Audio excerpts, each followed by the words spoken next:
ಹರೇ ಓಂ. ಎಲ್ಲರಿಗೂ ನಮಸ್ಕಾರ. ಸಣ್ಣ ಕಥೆ, ಒಳ್ಳೆಯ ಸಂದೇಶ ನೋಡ್ತಾ ಇದ್ದೀವಿ ಕೆಲ ದಿನಗಳಿಂದ. ಹಿಂದಕ್ಕೆ ನನಗೆ ಹೂವೆ ಶೇಷಾದ್ರಿ ಅಂತೇಳಿ RSS ಸಹಕಾರ್ಯವಾಗಿ ಒಂದು ಹೇಳಿದ ಕಥೆ ಸಣ್ಣ ಜ್ಞಾಪಕಕ್ಕಿದೆ.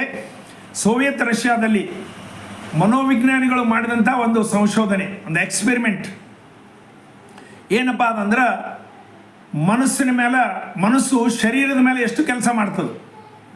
ಸಾಯ್ತಕ್ಕಂಥ ಒಂದು ರೋಗಿಗೆ ಹೋಗಿ ಆ ಮನೋವಿಜ್ಞಾನಿಗಳು ಹೇಳ್ತಾರೆ, ನಿನ್ನ ಮೈಯಲ್ಲಿರ್ತಕ್ಕಂಥ ರಕ್ತನ ನಾವು ತೆಗಿತೀವಿ, 8 ಬಾಟ್ಲಿ ರಕ್ತ ತೆಗಿತೀವಿ. 1, 2 ತೆಗೆದಾಗ ನಿನಗೆ ನಿತ್ರಾಣ ಆಗ್ತದೆ, 4, 5 ತೆಗೆದಾಗ ಬೇಹುಷ ಆಗ್ತಿದೆ, 7, 8 ತೆಗೆದಾಗ ನಿನ್ನ ಪ್ರಾಣ ಹೋಗ್ತದೆ. ಹೇಗಾದರೂ ನಾಳೆ ನಾಡ್ದು ಸಾಯತ್ತಿದ್ದಲ್ಲ. ನಮ್ಮ ಒಂದು ಮನೋವಿಜ್ಞಾನಿಗಳು ಈ ಮನಸ್ಸು ಶರೀರದ ಮೇಲೆ ಎಷ್ಟು ಪ್ರಭಾವ ಮಾಡ್ತಂಬದ್ರ ಬಗ್ಗೆ ನಮ್ಮ ಒಂದು ಸಂಶೋಧನೆ ಇದೆ, ನೀನು ಸಹಕಾರ ಮಾಡ್ತೀಯಾ ಅಂತ ಕೇಳ್ತಾರೆ. ಆ ರೋಗಿ ಹೇಳ್ತಾನೆ, ಆಯ್ತು ಸ್ವಾಮಿ, ಹೇಗಾದರೂ ಸಾಯೋದಿದೆ ಮಾಡ್ಕೊಳ್ರಿ ಅಂತ ಹೇಳ್ತಾನೆ.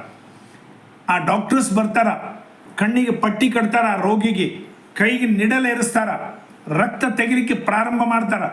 ಟಪ್ ಟಪ್ ಟಪ್ ಟಪ್ ರಕ್ತ ಬೀಳಲಿಕ್ಕೆ ಪ್ರಾರಂಭ ಆಗ್ತದ. ಅದೆಲ್ಲ ರೋಗಿ ಕಿವಿಯಲ್ಲಿ ಹೋಗ್ತದ. ಸುತ್ತ ಡಾಕ್ಟರ್ಸು ಅವನಿಗೆ ಹೇಳ್ತಾರ, 1 ಆಯ್ತು, 2 ಆಯ್ತು, 3 ಆಯ್ತು ಅಂತೇಳಿ. 3 ಬಾಟ್ಲಿ ಆದ ತಕ್ಷಣ ಅವನಿಗೆ ಸ್ವಲ್ಪ ನಿತ್ರಾಣ ಆಗ್ತದೆ. 4 ಆಯ್ತು, 5 ಆಯ್ತು, 6 ಆಯ್ತು ಅಂತ ಹೇಳ್ತಾರ. ಅವ ಸ್ಮೃತಿ ಹೋಗಿಬಿಡ್ತದ. 7, 8 ಹೇಳ್ತಾರ, ಪ್ರಾಣ ಹೋಗಿಬಿಡ್ತದೆ. ನೋಡ್ರಿ, ಅಲ್ಲಿ ಆಶ್ಚರ್ಯ ಏನಂತಂದ್ರೆ, ಅವನ ಮೈಯಿಂದ 1 ಹನಿ ರಕ್ತ ತೆಗೆದಿಲ್ಲ.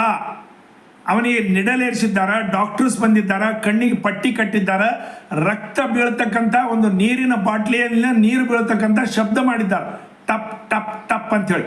ಆ ಶಬ್ದನೇ ಅವನು ರಕ್ತ ತೆಗಿತಾ ಇದ್ದಾರೆ ಅನ್ಕೊಂಡ. ನಿಡಲೇರಿಸಿದ್ರು ಆ ಡಾಕ್ಟರ್ಸು, ಆ ಎಲ್ಲ ವಾತಾವರಣ ಇದೆಲ್ಲ ಅವನ ಮನಸ್ಸಿನ ಮೇಲೆ ಪ್ರಭಾವ ಮಾಡಿತು. ಶರೀರ ಅವನ ಕೈ ಕೊಟ್ಬಿಡ್ತು. ಹಾಗೆ ಮನುಷ್ಯಗ ಗಾಬರಿ, ಹಾಗೆ BP, ಹಾಗೆ ಒದರೋದು, ಹಾಗೆ ಟೆನ್ಷನ್ ಆಗೋದು, ಹಾಗೆ ಎಕ್ದಮ್ ಬೇಹುಷ ಆಗೋದು, ಇವೆಲ್ಲ ವಿಷಯಗಳು ತಿಳಿದಾಗ ಒಂದು ಸುದ್ದಿ ಹೇಳಿದ ತಕ್ಷಣ ಕೆಲವು ಮಂದಿ ಬೇಹುಷ ಆಗಿಬಿಡ್ತಾರೆ, ಕೆಲವು ಮಂದಿ ಎಕ್ದಮ್ BP ಹೆಚ್ಚಾಗಿ ಒದರ್ಲಿಕ್ಕೆ ಚಾಲು ಮಾಡಿಬಿಡ್ತಾರೆ. ಇವೆಲ್ಲ ಮನಸ್ಸು ಶರೀರದ ಮೇಲೆ ಪ್ರಭಾವ ಮಾಡ್ತದೆ. ಇದೇ ರೀತಿ ಇನ್ನೊಂದು ಕೂಡ ಎಕ್ಸ್ಪೆರಿಮೆಂಟ್ ಅಮೆರಿಕಾದಲ್ಲಿ ಆಗಿತ್ತು. ಅಲ್ಲಿ ಸಾಯ್ತಕ್ಕಂಥ ಒಬ್ಬ ಕೈದಿ, ಅವನಿಗೆ ಮರಣದಂಡನೆ ಕೊಟ್ಟಂಥ ಕೈದಿ, ಆ ಕೈದಿಗೆ ಹೇಳಿದರು, ನಿನಗೆ ಮರಣದಂಡನೆ ಆಗಿದೆ, ನಾಳೆ ಬೆಳಿಗ್ಗೆ ನಿನಗೆ ಫಾಸಿ ಕೊಡ್ತಾ ಇದ್ದಾರೆ, ನಮ್ದೊಂದು ಸಣ್ಣ ಎಕ್ಸ್ಪೆರಿಮೆಂಟ್ ಇದೆ, ನಾವು ಮನೋವಿಜ್ಞಾನಿಗಳು, ನೀನು ಸಹಕಾರ ಮಾಡು ಅಂಥೇಳಿ. ಸರಿ ಅಂತ ಹೇಳ್ದ. ಏನೂ ಮಾಡೋದಿಲ್ಲ, ನಿನಗೆ ಒಂದು ಕೋಬ್ರಾ ನಾಗರಹಾವು, ಕರಿ ನಾಗರಹಾವಲಿಂತ ಕಡಿಸ್ತೀವಿ, ನಿನ್ನ ಬಾಯಲ್ಲಿ ಬುರುಗು ಬರ್ತದೆ, 5 ನಿಮಿಷದಲ್ಲಿ ನಿನ್ನ ಪ್ರಾಣ ಹೋಗ್ತದೆ. ಹೇಗಾದರೂ ನಾಳೆ ಉರಿ ತೆಗಿತಾರಲ್ಲ, ಅದು ಇದು 2 ಒಂದೇ ಅಂತ ಹೇಳ್ತಾನೆ.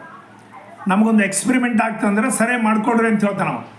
ರಾತ್ರಿ ಡಾಕ್ಟರ್ಸ್ ಬರ್ತಾರ, ಅಲ್ಲೆಲ್ಲ ಪರ್ಮಿಷನ್ ತೊಗೊಂಡು ಅವನಿಗೆ ಕಣ್ಣಿಗೆ ಪಟ್ಟಿ ಕಟ್ತಾರೆ. ಮೊದಲ ನಾಗರಾವ್ ತರ್ತಾರೆ, ಒಂದು ಕರಿ ನಾಗರಾವ್, ದೊಡ್ಡ ನಾಗರಾವ್, ನೋಡಿದ್ರೆ ಬುಸ್ ಅಂತ ಆ ನಾಗರವನ್ನು ತೋರಿಸ್ತಾರೆ ಅವನಿಗೆ. ಅವ ಹಂಚ್ಕೊಳ್ತಾನೆ, ಸ್ವಲ್ಪ ಕಣ್ಣಿಗೆ ಪಟ್ಟಿ ಕಟ್ತಾರೆ. 2 ಗುಂಡು ಸೂಜಿ ಅವನಿಗೆ ಖಚ್ ಅಂತ ಚೂಸ್ತಾರೆ. ಹಾವಲ್ಲಿಂದ ಕಡಿಸೋದಿಲ್ಲ, ಅವು ಟಾರ್ಚಿನ 2 ಗುಂಡು ಸೂಜಿಲಿಂದ ಅವನಿಗೆ ಕಟ್ ಅಂತ ಒಮ್ಮೆ ಎಟ್ ಎ ಟೈಮಿಗೆ ಚುಚ್ಚಿ ಬಿಡ್ತಾರೆ. ಅಮ್ಮ ಅಂತ ಒದರ್ತಾರೆ. 5 ನಿಮಿಷದಲ್ಲಿ ಅವನ ಬಾಯಲ್ಲಿ ಹಸಿರು ಬುರುಗು ಬರಲಿಕ್ಕೆ ಚಾಲು ಆಗ್ತದೆ. ಒದ್ದಾಡಿ ಸತ್ತೋಗ್ಬಿಡ್ತಾನೆ. ನೋಡ್ರಿ, ಆ ಶರೀರ ಮೇಲೆ ಮನಸ್ಸು ಎಷ್ಟು ಪ್ರಭಾವ ಮಾಡಿದೆ.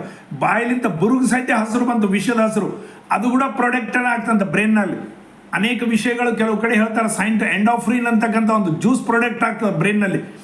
ನಿಮಗೆ ಭಾಳಷ್ಟು ಕಡೆ ಅಲ್ಲೆಲ್ಲ ಸ್ವಾಮೀಜಿ ನಿಮಗೆ ಬರೀ ವಿಭೂತಿ ಕೊಟ್ಟರೆ ಇದಾಗಿಬಿಡ್ತದೆ, ನಿನ್ನ ಕೈ ಪ್ಯಾರಲೈಸಿಸ್ ಕಮ್ಮಿ ಆಗ್ತದೆ, ಬರೀ 5 ಸಲ ಅವ್ರು ವಿಭೂತಿ ಹಚ್ತಾರೆ ಅಂತ ಹೇಳಿದಾಗ ಅದು ಮನಸ್ಸಿನ ಮೇಲೆ ಗಾಢವಾದ ಪ್ರಭಾವ ಆದಾಗ ಬ್ರೈನ್ನಲ್ಲಿ ಎಂಡೋಫ್ರಿನ್ ಜ್ಯೂಸ್ ಪ್ರಾಡಕ್ಟ್ ಆಗಿ ನಿಮ್ಮ ಬ್ಯಾನಿಗಳು ಕಮ್ಮಿ ಆಗ್ತಂತ.